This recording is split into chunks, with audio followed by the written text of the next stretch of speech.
Hello, my name is Nico and welcome to the Mini School of Life YouTube channel. Mini School of Life, creative writing for the children and educational advice for the adults. I understand I haven't posted anything in 7 months, but I've been busy teaching and learning. I currently run my own private tutoring business where I work directly with 25 students. Over the next couple of months and through the summer, I aim to update you all fully on what I've done through videos like I'm making today. Education translations are videos where I break down topics around childcare and education in a way that people outside of the field can understand. All of these are less than 1,100 words, with the exception of this one thanks to this intro. And if you want to read the transcripts, I will place them on my website underneath the Education Translations tab. So without further ado, let's talk about our reading deficiency.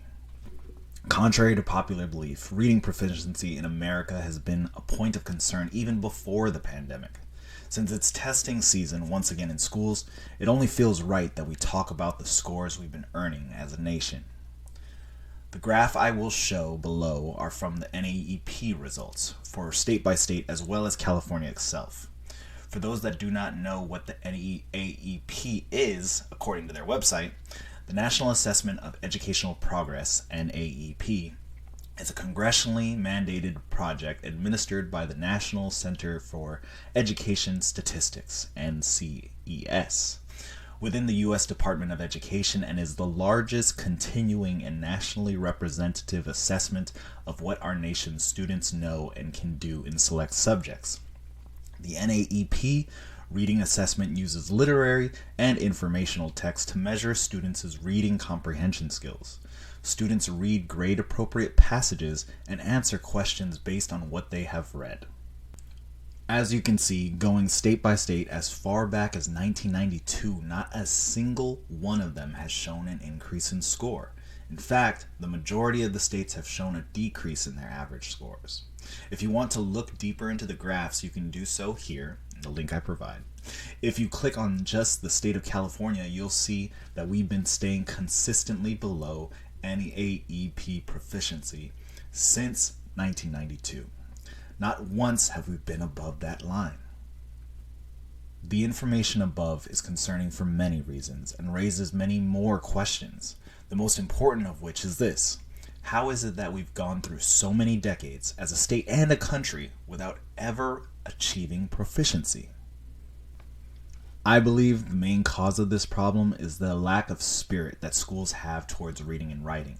I know that the term spirit isn't a measurable thing, but from the inside as both a student and a teacher, it's apparent that schools have never been good at marketing reading. When I was a kid, I got A's and B's all through my English language arts classes. But if any adult told me to read in my free time, I would be dumbfounded as to why on earth they would suggest such a random idea. My reasoning was like most students today. I already have to pick up books in school. Why would I want to do it now? I can understand why kids may think that way and why some parents are struggling to encourage healthy reading habits with them at home. Schools have achieved mediocre results because they teach reading in such a disconnected way. Or they teach it in a way that is only motivated by results and not the process. In fact, when they do attempt to teach the process of reading, they discuss reading in such a mechanical fashion.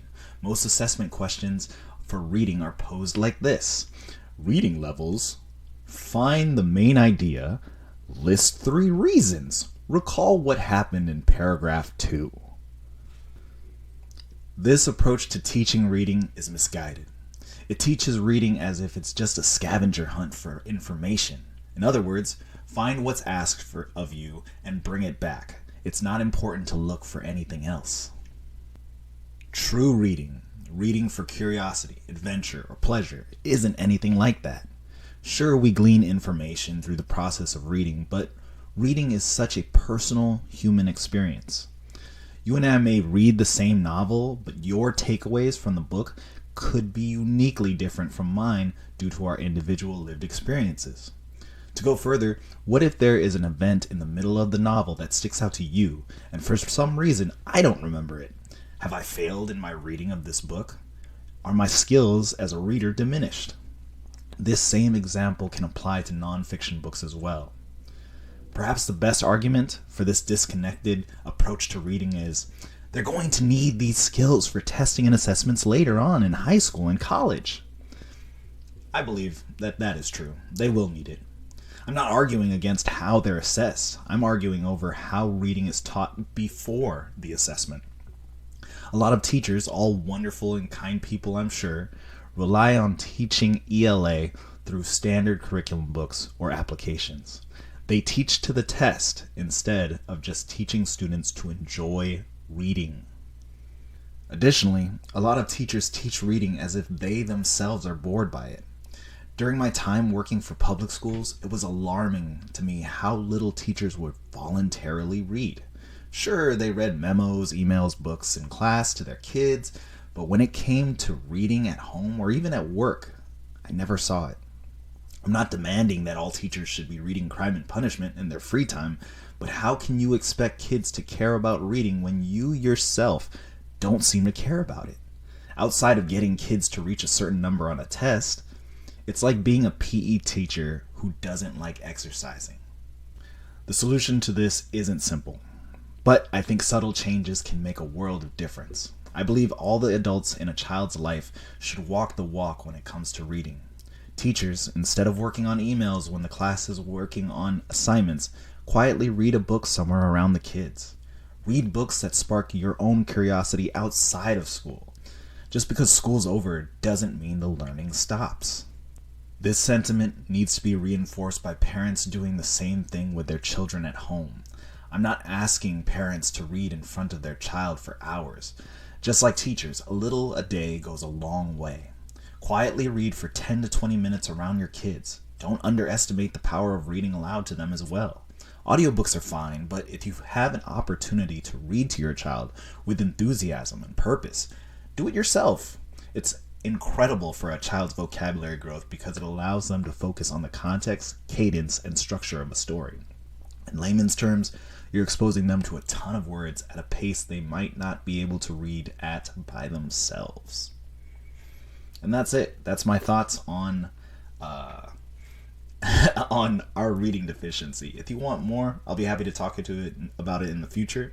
But for now, just this quick piece. Hope you enjoyed. More videos will come. Take care and have a nice day.